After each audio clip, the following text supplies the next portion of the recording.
Miami Dolphins quarterback Tua Tagovailoa suffered the third concussion of his career in Week 2, and while many are saying he should hang up his cleats for good, I don't think his NFL career is anywhere near over yet. I'm not leaving. I'm not leaving! The show goes on! You asked for it and we delivered. It's Fan Friday, and you, the fans, chose today's topic point of view. Don't forget to leave a comment down below. Let me know if you think Tua should continue his NFL career. His third concussion against the Bills a few weeks ago has seemingly the entire sports world asking him to call it quits. And I definitely get why. He's still just 26 years old, and if he never played another snap in the NFL, he'd still take home generational wealth. So why risk more concussions and potential long-term damage when you still have your whole life ahead of you? I mean, life after football is going to be a majority of your life whether you retire now or in 15 years, so the risk doesn't seem worth the reward. And if I'm being totally honest, I side with that end of the argument. But it's already been reported that Tua plans to continue playing, and while many of us might disagree, I don't think we're taking into account just how important the game is to him. Tua started sleeping with a football under his arm as a toddler, and his love for the game has only grown since. In youth football, he set himself apart from other kids with his rocket arm. In high school, he was named the MVP of the Elite 11 roster, which is a collection of the best varsity QBs in the country. And in his first season at Alabama, he took over for Jalen Hurts in the national championship game and threw the game-winning score. Basically, he's had all the success possible since he began playing football until he became a 5th overall selection in the 2020 draft. And maybe he hasn't been able to keep up the same level of success in the NFL, but no one but Patrick Mahomes has. Tua has been the best starting QB for Miami since Dan Marino, and the city has reciprocated with a ton of love. That's got to be hard to walk away from.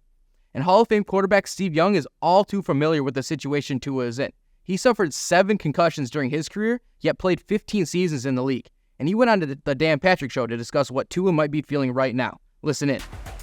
When you're world famous for a skill that you have that's part genetically given and part you've kind of earned, and now you have to leave it and the next day you're not good at anything else, nobody wants to be there.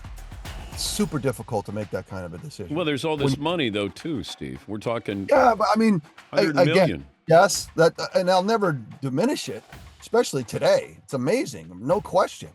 But again, emotionally, where you live at the core of yourself, you want to do things that you're great at. And if you're great at something, you want to keep doing it, because the next day, again, if I was really honest with myself, I'm not good at anything else. Certainly not great at anything else. And so your life changes so dramatically. I always said it was like falling off a cliff.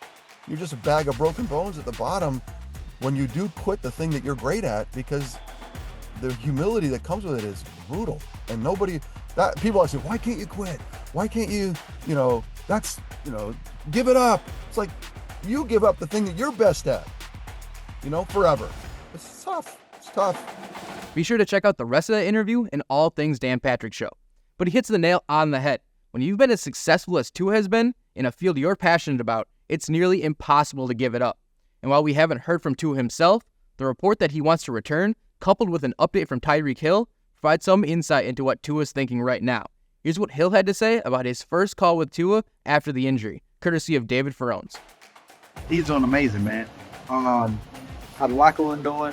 The biggest thing that we want is to make sure that, Tua's all right. And once I called him, the day after or whatever, I heard his voice, he was in good spirits. I was cool, man, you know what I'm saying? Because to me, shit bigger than football, man. Our life is bigger than football. We also, individuals, we're families, and, we got stuff going on. So once I heard that, it's cool, man. Great to hear he's in good spirits after another scary scene. And if he wants to return to the game, I think the best thing to do is support him, because he's going to do what he wants to do, and frankly, Mike McDaniel and the Dolphins need him. Before we talk about why, here are the results of this week's poll question. Thanks to everyone who voted. Look out for another question on Monday. But back to it. In 31 games in which McDaniel has had Tua start and finish the game, they are 20-11. In the 9 games without him, it's been a totally different story to say the least. He will continue to get the love and support in Miami for as long as he continues to play. But again, while I understand the difficulty in giving up something you love, you have to also consider what's best for you and your family. Andrew Luck proved it's not impossible to give up the sport that gave you the life you have. I'm not saying everyone should follow in his footsteps by any means, but he's a great example of choosing the other, less traveled route, and he seems to be doing great. The point is, this seemingly isn't the end of Tua's career, and if that's what he and the people close to him decide is the right thing to do, then we shouldn't have an issue with it. We can all only hope to be as lucky as he is to excel in the thing that we are most passionate about. And he was playing pretty well this season, by the way, before he took that hit. For more on that and how the Dolphins as a whole look scary good, check out this past episode of Point of View. Enjoy the weekend. We hope to see you here again next week.